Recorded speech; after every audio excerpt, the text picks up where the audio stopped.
just like to welcome you all to our Pinot tasting at Howard Park. This is, I think, the 6th event we've had. We've had 3 Rieslings, or 4 Rieslings, and 2 Pinots. So I think we're going to have some really interesting wines to look at, and I'm really excited about today. And Pinot always gets me excited.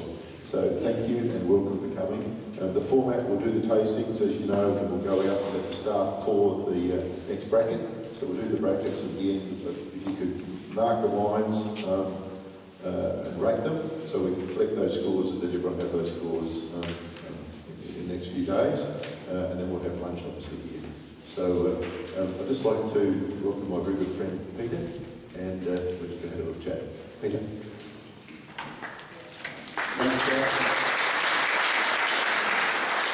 Real pleasure to be here, and I was talking last night very late because Jeff pulled out an awful lot of wine last night. About 90% of it was Pinot and some pretty fancy stuff there. But at the end of the evening we said, well, we really should acknowledge, what has happened with Pinot Noir in this state and I guess in the world of Pinot. I was reflecting on the fact that in the mid-90s I was involved in a little promotional business called Pinot Noir Australia. I was in partnership with a woman called Katrina Volkenberg. We made no money out of it, we had a great time, and we reckon we worked our way out of our job pretty quickly on. And the only 3 Pinot producers that we could entice into this organisation from Western Australia were Cullens, and we know what's happened there. Devil's Lair, and Janice is here, and this is wonderful, but of course Phil Sexton's now gone across to the Yarra to play Pinot games. And Regal, so this was well before you had really thought about this variety, but you're obviously thinking about it in terms of your cellar and your drinking. So how did it sort of evolve from there, Jeff? I guess it started with helping Vanya with her Pinot, which after a few years we realised was Malbec. And we kept thinking, how come we've got such a muscly sort of Pinot, so tannic?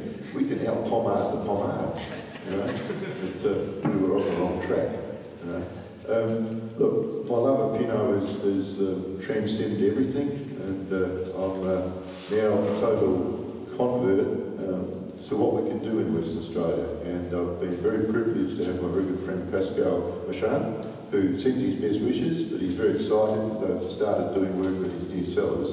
And he says, look, I just can't leave. He said, I've just finished vintage. Now we're pulling out all the stops to get our new cellars built in St George. He does send his best regards and hope the wines show very well. He came out and we were always talking about doing something together.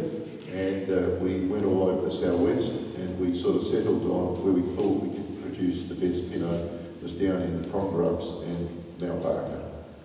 With the climate down there, it's much colder, it's dry, and we know it's a long journey, and we've started that journey, and we're very pleased with the initial progress, but there's an awful long way to go.